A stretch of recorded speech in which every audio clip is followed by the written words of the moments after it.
અને તેમાં જો દોષ બુદ્ધિ આવે, તેમાં પોતાના દોષને કારણે આવો વિચાર આવી રહ્યો છે એમ સમજવું. ક્યાંક મારા વિચારમાં તકલીફ છે, મારા વિચાર ગલત છે, બાકી પ્રભુ તો મારું કલ્યાણ જ કરનારા છે. પ્રભુ ક્યારે પણ જીવનું અહિત કરતા નથી, હિત જ કરે છે. દુઃખ તો માણસ પોતાના કર્મોથી ઉભા કરતો હોય છે. ભગવાન દુઃખ આપતા જ નથી. ભગવાન પાસે હોય તો આપે. જો કોઈ વસ્તુ ક્યારે આપી શકાય? જ્યારે વસ્તુ આપણી પાસે હોય. પ્રભુ પોતે આનંદ રૂપ છે. આનંદસ્ય હરે લીલા. પ્રભુની લીલાઓ આનંદ રૂપ છે. દુઃખ તો એમની પાસે રહી જ નથી. કોઈ સૂરજને એમ કે તું અંધારામાં નીકળીને બતાવ, પણ સૂરજ ન હોવું એ જ અંધારું છે. એ આવે તો અંધારું રહેવાનું જ નથી. એમ પ્રભુ દુઃખ આપે એની પાસે છે જ, એ આપી જ નથી. હોય તો આપે. પ્રભુ મારું કલ્યાણ જ કરનારા છે એવો એકદમ વિશ્વાસ રાખો, ભરોસો રાખો ઠાકોરજી પર. અને એમાં કંઈક વિપરીતતા દેખાય કે ધારેલું ન થયું, આપણને એમ લાગે કે ભગવાને તમારું બગાડ્યું, તો એમ માનવું હરિરાયજી કહે છે કે મારા સમજની ફરક છે. મારી બુદ્ધિ હજી પરિપક્વ થઈ નથી, જેથી પ્રભુની આ લીલામાં હું મારું કલ્યાણ જોઈ શકતો નથી. મારી બુદ્ધિનો દોષ છે એવું વિચારો. ભગવાન પર અવિશ્વાસ નહીં લાવો, બુદ્ધિ પર સંશય લાવો કે મારી બુદ્ધિમાં કોઈક વિપરીતતા છે કે આ લીલામાં મને મારું હિત કેમ દેખાતું નથી, આ ઘટનામાં મને મારું કલ્યાણ કેમ દેખાતું નથી. એ મારી અલ્પ સમજને કારણે એવું છે. ભગવાને તો મારું કલ્યાણ જ કર્યું છે એવો ભરોસો રાખો. ચોથા શ્લોકમાં હરિરાયજી સમજાવતા કહે, અન્યાશ્રયો મહાનેવ બાધકો. અન્યાશ્રયો ન કર્તવ્ય. અન્યાશ્રય મહાન બાધક છે. ભીયતામ તતઃ, એનાથી ડરવું. અને તત્ક્ષણ તે જ પડે અન્યાશ્રય છોડવો. નહીં તો અન્યાશ્રયની સાથે તે જ પડે ચિત્ત બહિર્મુખ થઈ જશે એમ સમજવું. બહિર્મુખતાના 4 કારણ આપણે ત્યાં આપવામાં આવે છે. મહાપ્રભુજીએ કહ્યું, યદા બહિર્મુખાયુયમ ભવિષ્યત કથંચન તદા કાલ પ્રવાહસ્થા દેહ ચિત્તાદયોપ્ય. શિક્ષા શ્લોકી નામનો ગ્રંથ જ્યારે મહાપ્રભુજી ગંગાજીના તટ ઉપર લખ્યો, પહેલો જ શ્લોક લખ્યો, યદા બહિર્મુખાયુયમ. જો તમે બહિર્મુખ થયા તો કાળના પ્રવાહમાં વહી જશો. ચિત્તને બહિર્મુખ થતા રોકવું તો બહિર્મુખ શેનાથી થાય? તો કયું 4 કારણ આપે. આ 4 કારણોથી ચિત્ત વૈષ્ણવનું બહિર્મુખ થઈ જાય. અન્યાશ્રય, અસમર્પિત, અસદાલાપ અને અસદ સંગ. આ 4 ને કારણે જીવનમાં બહિર્મુખતા આવે છે. અને જ્યાં સુધી હૃદયરૂપી પાત્રમાં 4 છિદ્રો રહ્યા ને, તો ભગવદ રસ હૃદયમાં ટકશે નહીં. અન્યાશ્રયો મહાનેવ બાધકો. અન્યાશ્રય નથી. આપશે તો ઠાકોરજી, બાકી બીજા આગળ મારો હાથ ન ફેલાવો. જોઈએ છે તો પ્રભુ પાસે.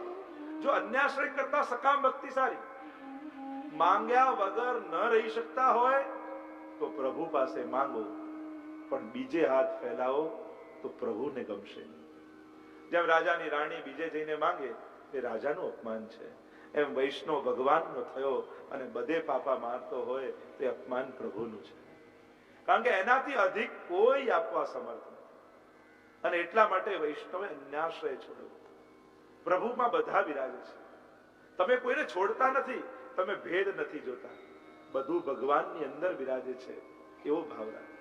આ જુદું જુદું જોવું ને એ જ અન્યાશ્રય છે. ભગવાન સિવાય બીજું જોવું એ જ અન્યાશ્રય છે. અને નાના નાના કેટલા પ્રકારના અન્યાશ્રય જીવને લાગેલા છે. મારા પ્રભુની ભીતર બધાનો વાસ છે. પ્રભુથી અલગ બીજું કાંઈ નથી. એ ભરોસો રાખી પ્રભુનો આશ્રય કરવો. કારણ કે મૂળમાં પાણી નાખીએ બધા પાંદડાઓ આપમેળે લીલા થઈ જાય. પણ દરેક પાંદડાને પાણી પાવા જઈએ ને મૂળ ભૂલી જઈએ તો એ ઝાડ સુકાઈ જાય. 10 જગ્યાએ 10-10 ફૂટ ખાડો ખોદો તો પાણી ન નીકળે, એક જગ્યાએ 100 ફૂટ ખોદીએ તો જલ નીકળે. એમ જેને પ્રભુને સાધ્યા છે એનું બધું જ સદાઈ જાય છે. એના પર બધા દેવી દેવતાઓ પ્રસન્ન થઈ જાય છે. બધાના આશીર્વાદ એને આપમેળે મળી જાય છે. દેવકીજીના ગર્ભમાં પ્રભુ આવ્યા તો બધા દેવતાઓએ સ્તુતિ કરી ગઈ, પુષ્પ વર્ષા કરી ગઈ. જેના ઘરમાં ઠાકોરજી આવે ને એના પર બધા દેવી દેવતાઓ આશીર્વાદ આપતા હોય છે. એને જુદે જુદે આશીર્વાદ લેવા જવાની જરૂર જ નથી. જેના ઘરમાં પ્રભુ છે ત્યાં તો લાલાયિત રહેતા હોય છે બધા દેવી દેવતાઓ, એના પર પુષ્પ વર્ષા કરી આશીર્વાદ આપતા હોય છે, એના યશનું ગાન કરતા હોય છે.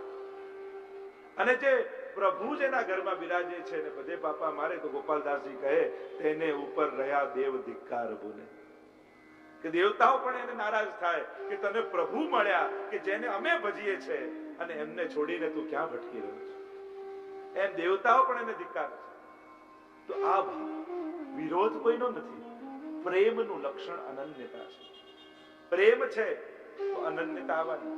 કોઈ એકને પ્રેમ કરતું હોય ને વિરોધ કરે કે તું તો એકને જ પ્રેમ કરે છે બાકી બધાને તો કરતો જ નથી, તો હસવું આવે કે નહીં? તો આ પ્રેમની ભક્તિ છે, આ પ્રેમ લક્ષણા ભક્તિ છે.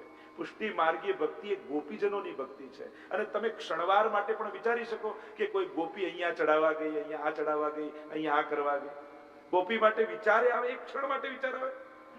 તો આપણા સર્વના ગુરુ ગોપીજનો છે. આપણે ગોપી બનવાનો પ્રયાસ કરીએ છીએ અને ગોપીઓના મનમાં તો કૃષ્ણ સિવાય બીજું કોઈ નથી. ઉદ્ધવજી સમજાવવા ગયા કે મન અહીંયા લગાવો, અહીંયા લગાવો, અહીંયા લગાવો, અને ગોપીઓને કહા ઉદ્ધવ મન ન ભય 10-20, એક હતો સો ગયો શ્યામ સંગ કો આરાધે. એક હતું એ તો પ્રભુ લઈ ગયા, બીજું મન હોય તો યોગ આ બધામાં લગાડીએ.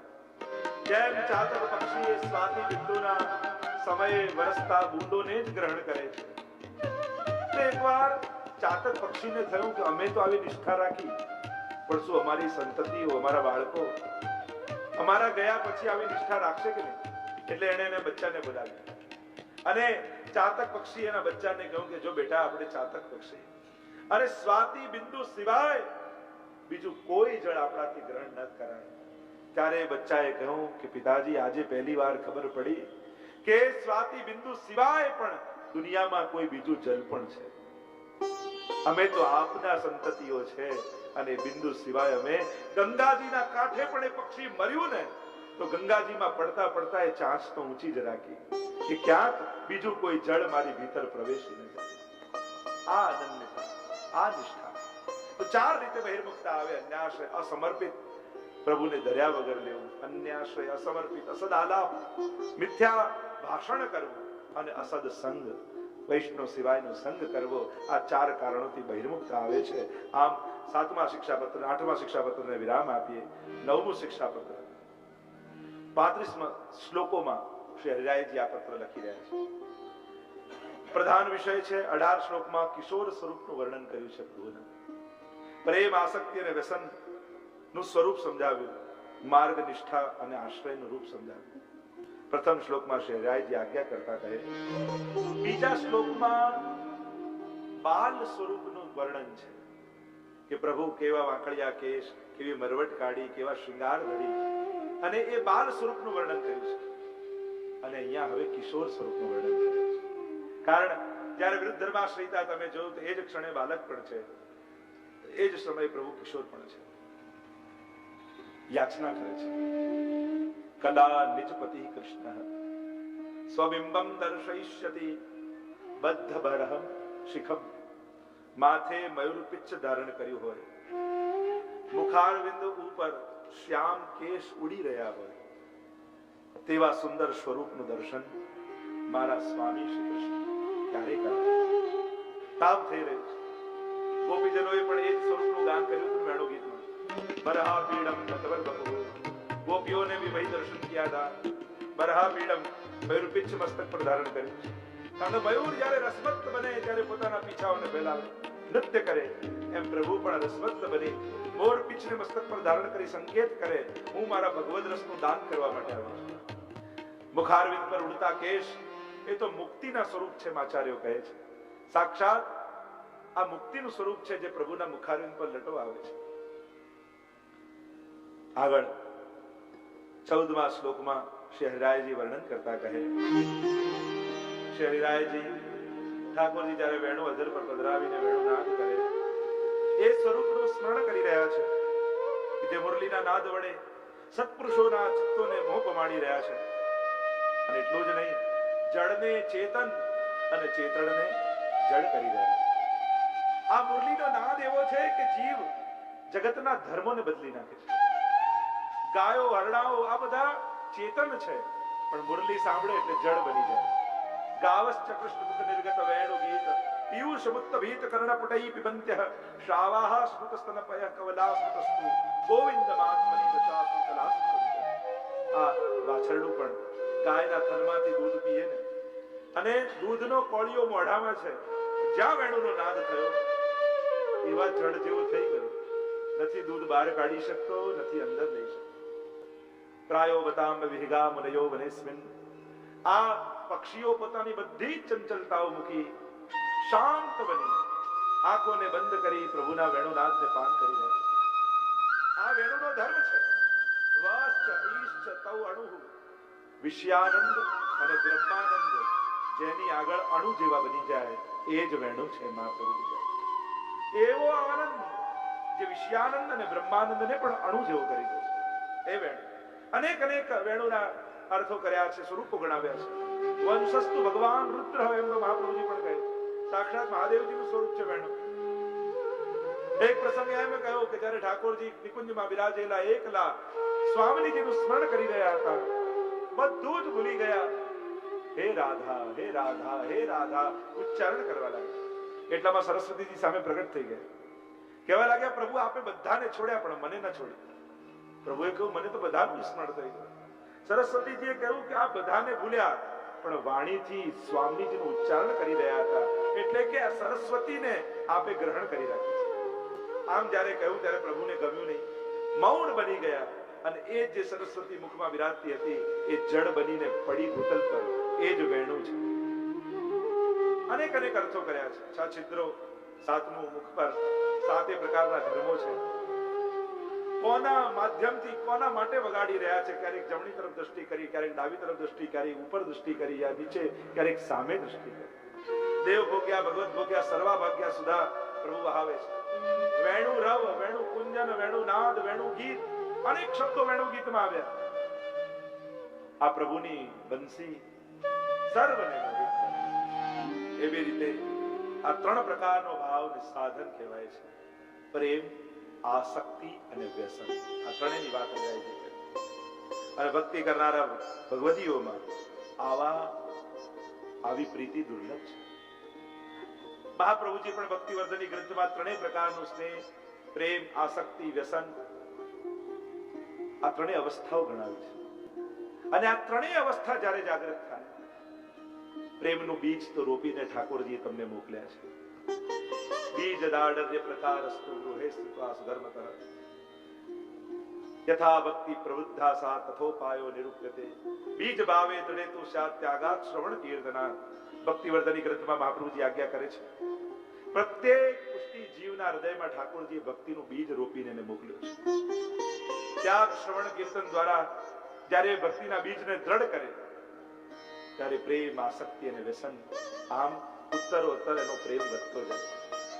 પહેલા પ્રેમ થાય, પછી એ પ્રેમ આસક્તિ બની જાય કે એને જોયા વગર રહી ન શકાય, એના વગર જીવન ન સંભવે. રાજા અસ્કરદાસજી આદિ ભગવદીઓને આસક્તિ થઈ અને એની ઉપર વ્યસન અવસ્થા થાય. પ્રભુ એના વગર ન રહી શકે. આસક્તિમાં ભક્ત ભગવાન વગર નથી રહી શકતો, પણ વ્યસન થાય ત્યારે ભગવાન ભક્ત વગર રહી શકતા નથી. પરસ્પર નિરોધ સંભવે, એક બીજા વગર રહી ન શકાય એવી અવસ્થા નહીં. અને આપણે ત્યાં વાર્તા સાહિત્યમાં અનેક પ્રસંગો તમને એવા મળશે કે જ્યાં ભક્તો ભગવાન વગર નથી રહી શકતા અને જ્યાં ભગવાન ભક્ત વગર નથી રહી શકતા. ગોવર્ધન વાસી સાંવરે લાલ તુમ બિન રહ્યો ન જાને તો તાપ ચતુર્ભુતાસ ન જાને. કરુણા કરી શ્રી ઠાકોરજીએ પોતાના ભાવાત્મક મુખારવિંદ રૂપ શ્રી મહાપ્રભુજીને પ્રગટ કર્યા છે. એટલે કે આવો ભાવ શ્રી મહાપ્રભુજીમાં મૂર્તિમંત થયો છે. અને તેથી તેમની સાથે આવો સંબંધ જ્યારે જીવ જોડે અને એ ભાવને પ્રાપ્ત કરે, શ્રી મહાપ્રભુજી સાક્ષાત એ રસની મૂર્તિ છે, એ વિરહની મૂર્તિ છે, એ સ્ફુરત કૃષ્ણ પ્રેમા અમૃત રસ ભરેણાતિ ભરિતા, એ રસથી ભરેલા શ્રી વલ્લભ છે. રોમ રોમ રસ છલકે શ્રી વલ્લભ, રોમ રોમ રસ જો હૈ યાર રસથી અધિકાર. તો એ રસથી ભરેલા શ્રી મહાપ્રભુજી છે, વિરહાનંદ રૂપ શ્રી મહાપ્રભુજી છે. અને જેનો એમની સાથે સંબંધ થયો છે, જે એની સાથે જોડાયા છે, એ આ ભાવને પ્રાપ્ત થાય છે, પ્રભુની આ પરમ ભક્તિને પ્રાપ્ત કરી શકે છે. એમ કહેતા આગળ 27મા શ્લોકમાં ગુરુના વચનામૃત દ્વારા નિષ્ઠા પ્રાપ્ત થાય એમ સમજાવતા કહ્યું, માર્ગમાં નિષ્ઠા અને જ્ઞાન સ્વવિચારથી નહીં, સ્વકલ્પનાથી નહીં, પરંતુ ગુરુની આજ્ઞાથી સ્વીકાર. જે આજ્ઞા થઈ હોય એ પ્રમાણે જ્ઞાન પ્રાપ્ત કરવું, અને એ જ્ઞાન પણ મહાપ્રભુજીની આજ્ઞાને અનુકૂળ હોવું જોઈએ. આ માર્ગમાં સ્વ ઈચ્છાથી ચલાતું નથી. મને આ સાચું લાગે છે, હું તો આમ કરું છું, મને તો આમાં આનંદ આવે છે એટલે હું આમ કરું છું, એવી સ્વ ઈચ્છાથી આ માર્ગમાં ચલાતું નથી. પુષ્ટિ માર્ગીય જીવ સ્વતંત્ર કેવળ ભક્ત ન થાય. અહીંયા સ્વતંત્ર ભક્તિ નથી, અહીંયા આજ્ઞાને આધીન ભક્તિ છે. અહીંયા સ્વકલ્પિત ભક્તિ નથી, સ્વેચ્છાએ ભક્તિ થતી નથી કે મને તો આવું જ ગમે છે, મને તો આ સાચું લાગે એટલે હું તો આવું કરું. આ રીતે આ માર્ગમાં વધાતું નથી. અહીંયા તો ગુરુ શ્રી વલ્લભની આજ્ઞા જેવી થઈ છે, એ આજ્ઞાને આધીન ભક્તિ છે. અહીંયા આજ્ઞા ભક્તિ છે, ઈચ્છા ભક્તિ નથી. કારણ કે ઈચ્છાઓ તો આપણને ક્યાં ક્યારે લઈ જાય કોને ખબર, અને ઈચ્છાઓ સાચી છે કે ખોટી એને પરખવી ક્યાં, અને કોણ પરખે? એટલે અહીંયા આજ્ઞા ભક્તિ છે. એટલે દરેક વસ્તુમાં આજ્ઞા લેવા જઈએ છે. આની આજ્ઞા છે, આની આજ્ઞા છે, આની આજ્ઞા છે. કારણ કે આજ્ઞા દ્વારા જ ભક્તિ ફલિત થાય છે. આજ્ઞાથી જ પ્રભુમાં ઈચ્છા પ્રગટ થાય છે. ત્યારે આજ્ઞા લઈને દૂધઘરની આજ્ઞા છે, ત્યારે ઠાકોરજીમાં દૂધઘર આરોગવાની ઈચ્છા પ્રગટ થાય. જ્યારે સકડીની આજ્ઞા લીધી તો હવે પ્રભુમાં સકડી આરોગવાની ઈચ્છા પ્રગટ કરશે. અહીંયા આજ્ઞા ભક્તિ છે. અને આ રીતે આજ્ઞામાં જે જોડાયેલો જીવ રહે છે, પ્રભુ એની સ્વીકારે છે, સેવા સ્વીકારે છે, માર્ગમાં એની નિષ્ઠા થાય છે. અને એટલે આજ્ઞાની મહત્તા. જીવની ઈચ્છા હોય પણ જો આજ્ઞા ન હોય, આપણે તે વાર્તા સાહિત્યમાં છે, ત્યારે રામદાસજીને પંખો કરવાનું કહ્યું કે શ્રીનાથજી બાબા જયારે ભોગ આરોગતા હોય રાજભોગ, ત્યારે એમને બહુ ગરમી લાગે એટલે તારે ઉભા રહીને પંખો કરવો, પણ આંખો બંધ રાખવી. આ લીલાના દર્શનનો તારો અધિકાર નથી. મહાપ્રભુજીની આજ્ઞા થઈ એટલે રાજભોગ જયારે શ્રીનાથજી બાબાનો આવે એટલે પંખો કરે, પણ આંખો બંધ કરી રાખે. શ્રીનાથજીને થયું કે લાવો મહાપ્રભુજીના સેવકની પરીક્ષા કરે. અને શ્રીનાથજી કહ્યું, રામદાસ, જો હું રાજભોગ આરોગી રહ્યો છું, સુંદર ભોગ આરોગી રહ્યો છું, અને આવા દર્શન તો દુર્લભ છે, લે આંખો ખોલ ને દર્શન કર. 3 વાર શ્રીનાથજી બાબાએ કહ્યું, ત્યારે રામદાસે કહ્યું, ક્ષમા કરજો પ્રભુ, મારા ગુરુની આજ્ઞા નથી. કારણ કે દર્શન કરીને આપને શું સુખ? હું દર્શન કરીશ તો મને સુખ થશે, એમાં આપનું કોઈ સુખ નથી. અને વલ્લભે શીખવાડ્યું છે, જેમાં પ્રભુનું સુખ હોય એને જ સેવા કહેવાય. અને આમાં મારા સુખનો આપ વિચાર કરો. અને આજ્ઞા પણ 2 પ્રકારની, મરિરાયજી ભાવ પ્રકાશમાં કહે, 2 પ્રકારની પ્રભુ આજ્ઞા કરે. જ્યારે પ્રભુ કોઈ એવી આજ્ઞા કરે જેમાં આપણા સુખનો વિચાર હોય તો એ આજ્ઞાને પરીક્ષાર્થ જાણો. અને પ્રભુ કોઈ એવી આજ્ઞા કરે જેમાં ઠાકોરજીના સુખનો વિચાર હોય તો એ આજ્ઞાને કૃપાર્થ જાણો. એમ પરીક્ષાર્થ અને કૃપાર્થ 2 પ્રકારની આજ્ઞા ઠાકોરજી કરતા હોય છે. ઘણીવાર આજ્ઞા થાય એમાં આપણા સુખનો વિચાર હોય કે ના તું આ કરતો નહીં, તને શ્રમ થશે. ત્યારે એમ માનું કે પ્રભુએ મારું સુખ વિચાર્યું તો મારું ઠાકોરજી જાણે પરીક્ષા કરી રહ્યા છે, અને મને આ ધર, મને આ આરોગાવ, તેમાં પ્રભુના સુખની આજ્ઞા થઈ હોય તો એને કૃપાર્થ જાણવી કે આજે ઠાકોરજી બહુ મોટી કૃપા કરી, મને અનુભવ કરાવ્યો અને એમના સુખનો વિચાર. આવી 2 પ્રકારની આજ્ઞા આપણે થાય. અને એટલા માટે આજ્ઞાની મહત્તા છે. રાજાને ત્યાં કોઈ બહુ કિંમતી હીરો લઈને આવ્યો, બહુ અણમોલ હીરો. ત્યારે એના પ્રધાનને બોલાવ્યો કે હીરો તોડી નાખ. પ્રધાને કહ્યું, અરે મહારાજ, આટલો કિંમતી હીરો ક્યાંથી તોડું? ના તોડ. પત્નીને બોલાવી, રાણીને, હીરો તોડી નાખ. અરે મહારાજ, આટલો કિંમતી હીરો તોડાય? આમ બધાએ ના પડી. છેલ્લેનો સૈનિક હતો દાસ, ખાસ અંગત સૈનિક, એને કહ્યું લા તોડી નાખ. એને હીરો પછાડે તોડી નાખ. બધાએ કહ્યું આવું કેમ કર્યું? તો કહ્યું, મારા માટે રાજાની આજ્ઞા મોટી છે, હીરો નહીં. મારું બધું ચલાવે છે રાજા, હીરો નહીં. એની આજ્ઞા થઈ એ જ મારી સર્વોપરી. મારે ત્યાં મહત્તા, મારી માનમાં કિંમત આજ્ઞાની વધારે છે, હીરાની. કારણ કે હીરો એના થકી છે. આજ્ઞાની મહત્તા છે. 28મા શ્લોકમાં શેરજાઈજી કહે, બહુ સુંદર વાત સમજાવતા કહે કે ગ્રંથોના પાઠના અનુવાદો પણ સ્વબુદ્ધિથી નહીં કરવા. અનુવાદો ન સ્વબુદ્ધ્યા કિંતુ મૂળ ક્રમાગતઃ. જે મૂળ એનો પાઠ હોય, આચાર્યોએ જે ટીકામાં એના અર્થો બતાવ્યા હોય એ અર્થો કરવા, પોતાની બુદ્ધિથી અર્થો નહીં કરવા. ઘણા લોકો યમનાષ્ટકના બીજા બીજા ગ્રંથોના પોતાને અનુકૂળ લાગે ને એવા અર્થો કરી લે. બાપુએ તો આમ જ કહ્યું છે. મહાપ્રભુજી ચા પીવાનું તો સ્મરણમ ભજનમ ચા પી, સ્મરણ કર ભજન કર ને ચા પી. ચાના શોખીનો એવા આવા અર્થો કરે. તો પછી આવા અર્થો કરો તો સ્વબુદ્ધિથી નહીં કરવા, મૂળ ક્રમાગત. નહીં તો પેલા નાના થઈ ગયા, સ્મરણ થઈ ગયું, ભજન થઈ ગયું, હવે ચા મૂક. મહાપ્રભુજી ની આજ્ઞા છે. તો કહ્યું એમાં પણ સ્વાશ્રય અપેક્ષિત છે. મહાપ્રભુજીનો સૌથી પહેલા તો અનન્ય આશ્રય થાય, પછી જ કોઈના અર્થઘટનો કરે. ત્યાં સુધી તો મહાપ્રભુજીની વાણીને ક્યારે પણ પોતાની બુદ્ધિથી કોઈ પણ પ્રકારના મનોકલ્પિત અર્થઘટનો કરવા નહીં. નહીં તો એનાથી પતન જ થશે જીવનું. આચાર્યોની વાણીના ખોટા અર્થઘટનો કરવા એ પણ અપરાધ છે, એ પણ દોષ છે. અને એટલા માટે જે આચાર્યો એના ઉપર ટીકાઓ લખી છે. મહાપ્રભુજીનો આશ્રય, ટીકા એટલે આ જે ગ્રંથ આચાર્ય લખ્યો છે એ આચાર્ય કહેવા શું માંગે છે એનો આશ્રય પ્રગટ કર્યો છે. અને એ આશ્રયને અનુકૂળ જ અર્થો કરી અને એને સ્વીકારવા. આગળ 32મા શ્લોકમાં આચાર્યજી કહે એ વિષયોમાં જીવને ફસાવે, માનસી સુધી પહોંચવા નથી દેતી. બીજું કયું વિષયો, અનેક વિષયોમાં જીવનું મન લાગેલું છે, એ પણ સેવાને પરમ ફળ સુધી પહોંચવા નથી દેતા. ત્રીજું કયું લૌકિક, લૌકિકમાં માણસનું મન રહેલું છે અને એટલે એ મન પ્રભુને સંપૂર્ણ રૂપે આપી શકતો નથી. ચોથું કયું બુદ્ધિ, બુદ્ધિ અનેક પ્રકારના તર્ક વિતર્ક કુતર્ક સ્વાર્થ એનો જ વિચાર કરતી હોય છે, એ ભગવત સુખનો પૂર્ણ રૂપે વિચાર કરતી નથી. સાતમું કયું પ્રતિબંધ, પાંચમું કયું પ્રતિબંધ, અનેક પ્રકારના જીવકૃત અને ભગવત પ્રતિબંધો છે. ઉદ્વેગ, મનમાં રહેલા અનેક પ્રકારના ઉદ્વેગો સેવાને ફલિત નથી થવા દેતા. સાતમું કયું લૌકિક ભોગ, મનમાં લૌકિક ભોગ ભોગવવાની ઈચ્છા એ પણ બાધક છે. આટલી વસ્તુઓ માનસી સિદ્ધ કરવામાં બાધક છે.